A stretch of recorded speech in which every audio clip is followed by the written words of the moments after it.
بسم الله الرحمن الرحیم. سلامونه او درنه ګرانو زده کړیالانو، هیله ده چې روغ جوړ صحتمند او خوشحال اوسئ. د پښتو ادبیاتو تاریخ لرغونې دوره چې د دغه مضمون اړوند درسونه موږ او تاسې په حضوري ډول باندې لومړني درسونه لوستي وو. اوس نو له خیره سره د انلاین درسونو په بهیر کې به موږ او تاسې پیل کوو د پښتو ادبیاتو له هغو درسونو نه چې هغه د موږ او تاسې په انلاین برخې ته رارسېدلي دي یا له کوم ځای نه چې پیلېږي، هغه ځای نه پیلېږي کوم ځای نه چې موږ او تاسې په حضوري ډول لوستي دي. نو لومړني هغه درسونه چې وو موږ او تاسې چې په د ادب تاریخ لرغونې دورې په برخه کې لوستي وو، هغه لومړنی مرکز چې وو غور د پښتو ادبیاتو د ایجاد د لومړي مرکز په توګه وو. اوس د پښتو د کسې غر د پښتو ادبیاتو د ایجاد د دوهم مرکز په توګه موږ تاسې لولو. د سلیمان د غرو لمنې د پښتنو د اوسېدو یوه لرغونې سیمه ده. نو پښتانه چې دي د افغانستان لرغوني اوسېدونکي دي چې په بېلابېلو سیمو کې دوی اوسېدلي دي. لکه لومړی مرکز موږ تاسې د غور د پښتو ادبیاتو د ایجاد د لومړي مرکز په توګه ولوسته. دوهم هغه مرکز چې د هغه د کسې غر ده چې دغه د سلیمان د غرو لړۍ یا لمنې دي چې د دغه ځای اوسېدونکي پښتانه همدغه د سلیمان د غره لمنې د کسې د غره په نوم باندې یادوي او اوسېدونکي چې دي یا دغه خلک چې دي اصلا دا پښتانه دي. بل د کسې غر چې دا د همالیې د غرونو د لړۍ دوام بلل کېږي چې دغه سیمه چې چیرته پښتانه پکې اوسېږي د دغه غره لوړوالی 12500 مترو ته رسېږي. بل څرنګه چې دغه ډول دغه سیمه د پښتنو د اوسېدو لرغونې سیمه ده، نو په دغه سیمه کې له ډېر پخوا څخه پښتانه شاعران او لیکوالان اوسېدل چې له دغې سیمې څخه لاندې پښتانه شاعران موږ پیژنو یا په هغې باندې هم خبرې کوو. خو دغه خبره باید یاد ولرو چې د پښتو ادب تاریخ د لرغونې دورې په اړه چې د موږ او تاسې په لاس کې څومره معلومات دي، که دغه اوسني کوم شاعران دي چې موږ او تاسې یې معرفي کوو یا یې پیژنو، او که له دې نه علاوه نور په لرغونې دوره کې موجود شاعران او لیکوالان دي، هغه که نارینه دي که ښځینه، هغه د دغو دوو کتابونو په وسیله چې لومړی تذکرة الاولیاء او دویمه هم پټه خزانه ده، د دغو دوو کتابونو په وسیله ترلاسه سوي دي. نو لومړنی سړی چې د کسې د غره په لمنو کې یا د سلیمان د غره په لمنو کې اوسېده او پښتون و، هغه شیخ بیټنی رحمه الله و چې هغه د وخت لوی شخصیت او عالم و. نو له هغه څخه یوازې دغه یو شعر موږ تاسې ته د پټې خزانې په وسیله را رسېدلی ده. وایي دغه شعر په دې ډول ده، وایي لویه خدایه لویه خدایه ستا په مینه په هر ځایه غر ولاړ دی درنابي کې ټوله ژوي په زاري کې دلته دي د غرو لمنې زموږ کېږدۍ دي پکې پلنې دا وګړي ډېر کړي خدایه لویه خدایه لویه خدایه دلته لږ زموږ اوربل دی وړ کورګی دی وړ برجل دی مینه ستا کې موږ میشته یو بل د چا په مله تله نه یو هسک او مځکه نغښته ستا ده د مړو وده له تا ده دا پالنه ستا ده خدایه لویه خدایه لویه خدایه. دغه د بیت نیکه هغه مناجاتو چې موږ تاسې ته د پټې خزانې په وسیله را انتقال شوی و یا هم را لیږدېدلی و. نو د دغه مناجات په اړه د پښتو ادبیاتو د تاریخ پوهانو ځینې نظرونه ورکړي دي چې موږ یې دلته یوازې 2 نظره راوړو چې هغه هم یو بل ته سره نږدې دي. لومړی نظر چې د هغه استاد صدیق الله رښتین ده، هغه وایي مضمون یې د پخوانیو آریایي اشعارو په څیر دی، لکه په ریکویدا کې چې د خدای جل جلاله په محبت د هغه پاکۍ او واکمنۍ او د اولادونو د ډیروالي مناجات راغلي دي. بل هم استاد هیوادمل زلمی هیوادمل ده، هغه وایي داسې ټکي له پاړکي څخه لاسته راغلي چې په فکري لحاظ له ډېرو زړو آریایي افکارو سره نښتون لري. نو دغو دواړو نظریو ته که موږ تاسې ښه ځیر شو نو ګورو چې په دې کې یوازې د الفاظ اوښتي دي، نوره د دواړو هغه منځپانګه یا محتوا یوه خبره ده. نو له دغو دوه نظریو نه او د بیټ نیکه له هغه مناجات نه موږ او تاسې دومره پیغام اخیستلی سو چې د موږ او تاسې د پښتو ادبیاتو تاریخ د پخلي یوه دعوه ده. هغه په دې شکل باندې چې ریکویدا ممکن چې د دین په اړه پوره معلومات نسته یا هغه څه چې راپاتې دي هغه د زردشتي او نورو دینونو په اړه دي، خو خبره دا ده چې هغوی په هر عقیده ول نو هغوی د هغه وخت له خپل خدایه څه غوښتي وو، د اولادونو ډېرښت یې غوښتی وو، له هغه سره یې مینه د خپلې مینې اظهار کړی وو. خو دلته بیټ نیکه بیا یو مسلمان ده، یو مسلمان عارف ده، یو مسلمان عالم ده، دی بیا یوازې یوه خدای ته زاری کوي. یعنی دغه د الفاظو شکل، د فکر شکل چې ده دا تقریبا له پخواني آریا سره ورته والی لري او د یووالي لاره یې نیولې ده چې دا موږ او تاسې د پښتو ادبیاتو په برخه کې د فکر پوخوالي ډاډ راکوي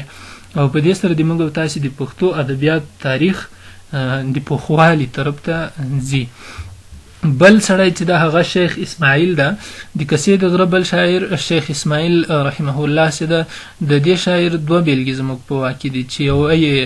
پټې خزانې او بله یې هم تذکرة الاولیاء تر موږ رسولې ده. خو موږ او تاسې یې د پټې خزانې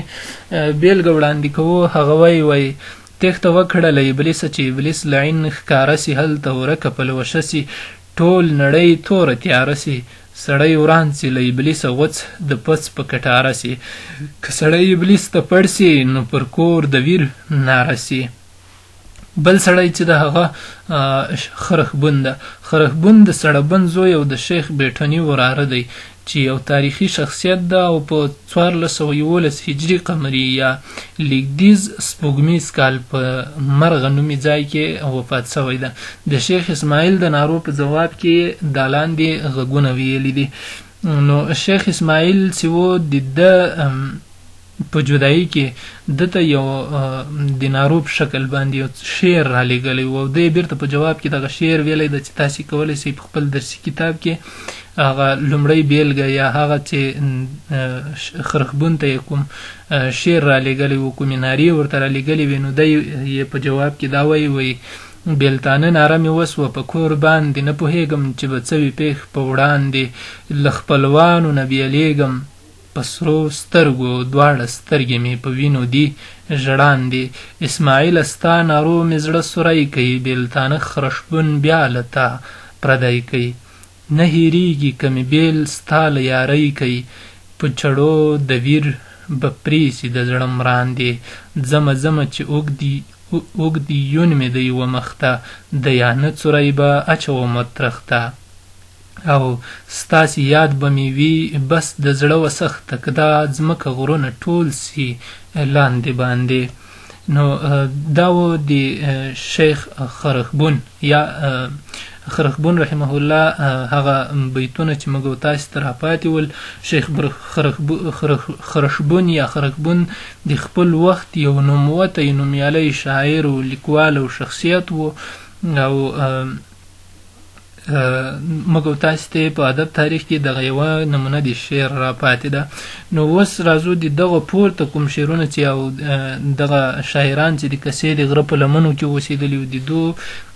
د دغو اشعارو هغه تاریخي ارزښت او پښتو ژبې ته د هغو د معنوي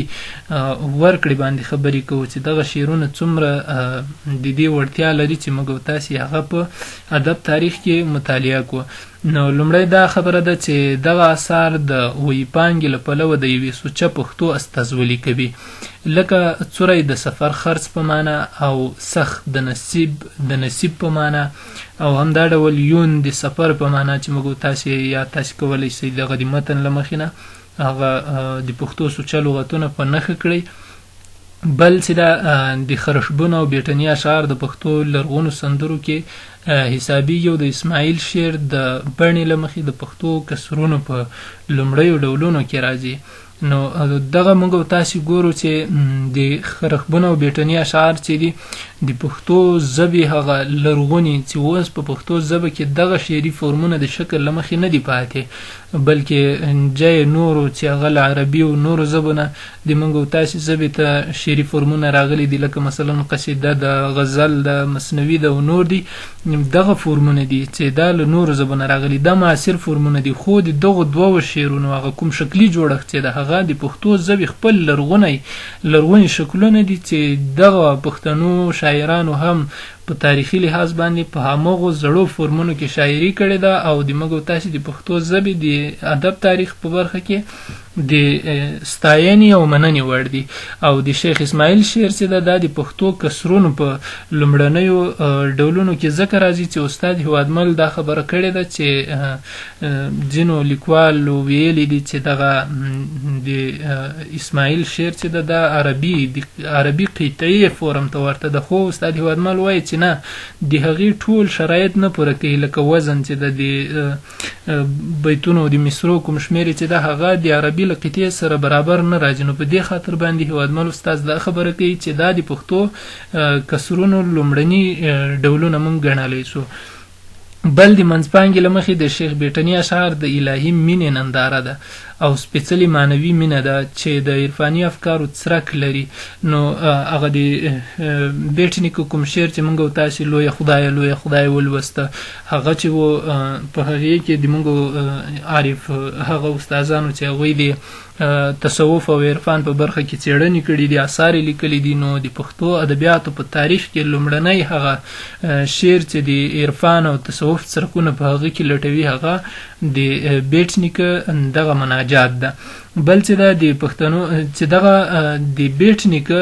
شعر موږ تاسو ته په پښتو ادب تاریخ کې د عرفان او تصوف پالنه او ارزښت موږ تاسو ته په ډاګه کوي چې موږ تاسو په زر کاله لنن نږدې زر کاله وړاندې موږ په خپل ادب تاریخ کې د تصوف په برخه کې شعر او شاعري لرو چې دا د پښتو ژبې د ادب تاریخ پرمختګ او سرلوړي ګڼلی سو بل د پښتنو د معاشري او ټولنې د هغه وخت د ژوند څرک ترې ایستلی سو چې په هغه وخت کې پښتانه څه ډول اوسېدل لکه د شیخ اسماعیل او خرشبون ترمنځ کومه تبادله سوې د دوی هغه زړهخوږی یو بل ته د زړه حال ویل یو بل سره خواخوږي څرګندول دا د پښتنو د هغه وخت د معاشري ارزښت موږ تاسو ته په ډاګه کوي بل دغه اشعار هنري ښکلا ډېره نه لري خو د بیټ نیکه په مناجات کې د الفاظو د آهنګ ښکلا تر ډېره تر سترګو کېږي دغه دوه شعرونه چې موږ تاسو لومړی د بیټ نیکه او ورپسې د شیخ اسماعیل او ورپسې مو هم د خرشبون هغه کوم شعر چې ولوسته نو په دغه دوه شعرونو کې چې یو د خرشبون او بل د شیخ اسماعیل و د شیخ اسماعیل هغه دوام شعر هم چې ده چې هغه خرشبون ته ویلی د بیلتانه په برخه کې نارې کړي دي دغه دواړه یا درې واړه بیلګې چې دي په دوی کې کوم هنري یا شعري کیفیت ډېر نه تر سترګو کېږي خو د بیټ نیکه په هغه کوم شعر یا مناجات چې موږ تاسو ته راپاتې ده په هغه کې د الفاظو تکرار لویه خدای ستا په مینه په هر ځایه دغه پښتو قافیه یا د پښتو لنډیو قافیه یو ډول آهنګ او رنګیني رامنځته کړې ده چې د بیټ نیکه شعر ته یې ښکلا ورکړې ده نو دا و د موږ تاسو د نن ورځې درس تر بیا ښې چارې الله مو مل شه